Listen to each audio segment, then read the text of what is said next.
Students, अभी परीक्षा के दृष्टि से ये सभी क्वेश्चन चल रहे हैं। एक अति महत्वपूर्ण क्वेश्चन आप देखेंगे, रैखिक समीकरण युग्म के हल का गणितीय निरूपण। यह कक्षा 10 के बोर्ड में हमेशा पूछता है। यहां हम सूत्र जानेंगे। इस सूत्र पर 3 तरीके से क्वेश्चन पूछता है। सूत्र को कैसे देखते हैं? सूत्र क्या होगा?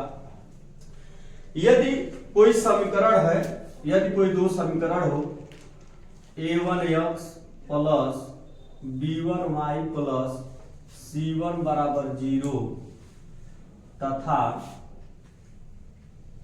a2x plus b2y plus c2 बराबर 0, ये दो समीकरण है और इस दोनों समीकरण में पूछता है कि तुलना कीजिए और तुलना करके बताइए कि ये रेखा युग्म प्रतिच्छेदित होंगी या समांतर होंगी या समपाती होंगी। या इसी से पूछता है, एक और सवाल पूछता है कि वह संगत होंगी कि असंगत होंगी। पुनः इसी में एक और सवाल पूछता है, हल के बारे में पूछता है कि बताइए इसका हल किस प्रकार का होगा। प्रतिच्छेदित करेगा, इसका एक अद्वितीय हल होगा कि इसका अनेक हल होगा कि कोई हल नहीं होगा। तो इस एक सूत्र से हम 3 सवाल को हल करेंगे। कैसे हल करते हैं? सूत्र देखते हैं। सूत्र के बाद आपको एक एक उदाहरण बताएंगे। तीनों सवाल पर देखते हैं। सबसे पहले इनका अनुपात ज्ञात करेंगे हम। अनुपात होता है a1 upon a2 not equal to b1 upon b2। अगर a1 अपान a2 और b1 अपान b2 का अनुपात यदि बराबर नहीं होता है तो ये जो रेखा होगी इसका एक अद्वितीय हल होगा, एक अद्वितीय हल होगा। अच्छा, एक यह हल, इसका एक ऐसे आंसर देंगे।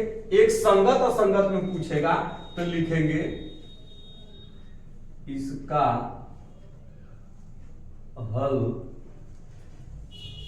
संगत होगा। ये दूसरे तरीके के लिए हो गया।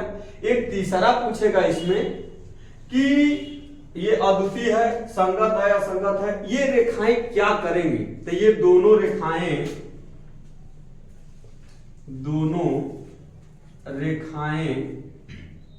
एक बिंदु पर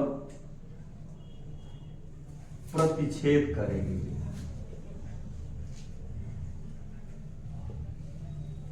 चित्र देखेंगे।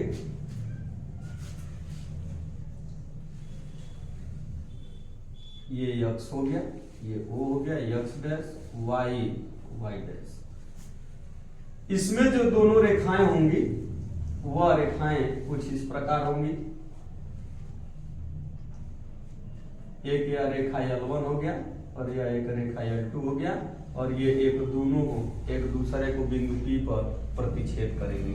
एक बात आपको बता दे, संगत और असंगत क्या होता है। संगत का मतलब समीकरण निकाय का कम से कम एक हल होगा और असंगत माने उसका कोई हल नहीं होगा।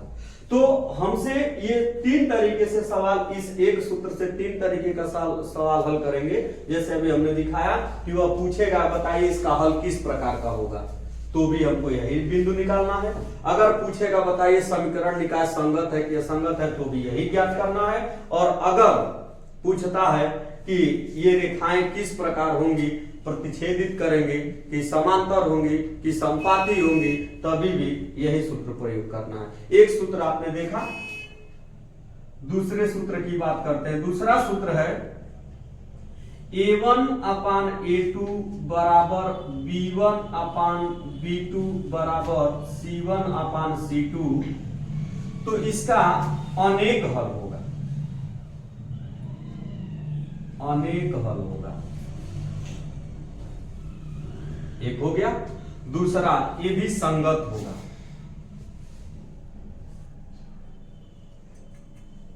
और तीसरा,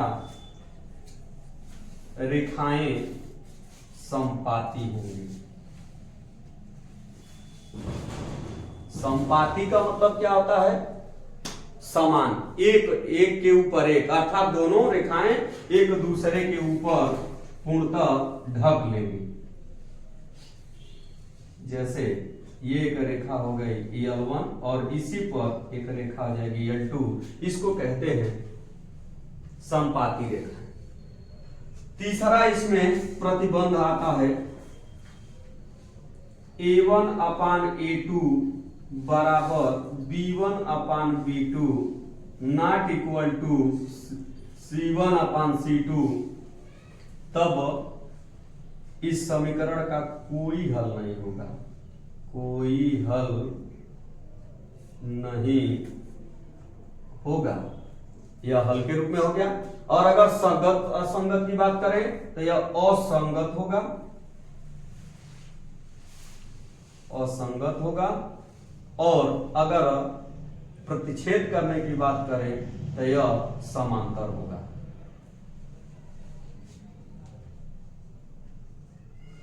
इसका चित्र बात अगर हम बात करें चित्र की, तो ये दोनों रेखाएं कुछ इस तरीके से गुजरेंगी। एक हो जाएगा L1 और एक हो जाएगा L2। ये सूत्र था।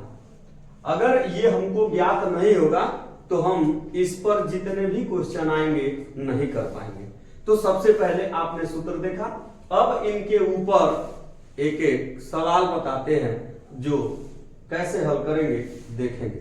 अभी आप लोग सूत्र देख रहे थे, इस सूत्र में मैं बता रहा था कि वह पूछेगा कि अनुपातों की तुलना कर बताइए कि यह जो समीकरण दिया हुआ है इसका यह हल कैसा होगा, चाहिए रेखाएं किस प्रकार की होंगी, इसका जो ये समीकरण युग्म है यह संगत होगा कि असंगत होगा।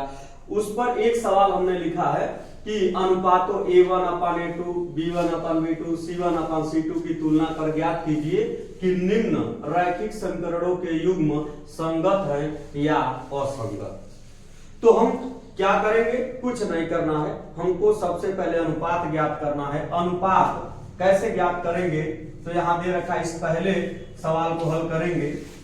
ये जो पहला सवाल है 3x प्लस 2y माइनस 5 बराबर 0 और 2x माइनस 3y माइनस 7 बराबर 0, इस पहले समीकरण को पहले समीकरण से तुलना करेंगे तो है A1 B1 C1। तो A1 बराबर हो जाएगा 3, B1 बराबर हो जाएगा 2 और C1 बराबर हो जाएगा -5। इसी प्रकार इसमें A2 बराबर हो जाएगा 2, B2 बराबर हो जाएगा -3 और C2 बराबर हो जाएगा -7। A1 B1 C1, A2 B2 C2 का मान हमने ज्ञात किया। अब अनुपात ज्ञात करेंगे। अनुपात लिखेंगे A1 अपान A2 बराबर, A1 का मान हो गया 3 और A2 का मान हो गया 2। इसी प्रकार B1 अपान B2 का मान निकालेंगे। B1 का मान हो गया 2 और B2 का मान हो गया -3। C1 अपान C2 का मान ज्ञात करेंगे तो ये हो जाएगा -5 बट्टे -7। मान हमने ज्ञात कर लिया। अब देखेंगे कि मान बराबर है कि नहीं है। यहां देख रहे हैं A1 अपान A2 का मान 3/2 है और B1 अपान B2 का मान 2/-3 है। ये दोनों मान आपस में बराबर नहीं है। तो लिखेंगे A1 upon A2 not equal to B1 upon B2, यानी कि यह A1 अपान A2 का अनुपात और B1 अपान B2 का अनुपात बराबर नहीं है। और अगर ये बराबर नहीं है तो मैं अभी समझाया था कि यह जो समीकरण युग्म है यह क्या होगा? संगत होगा। लिखेंगे अतः समीकरण युग्म संगत होगा।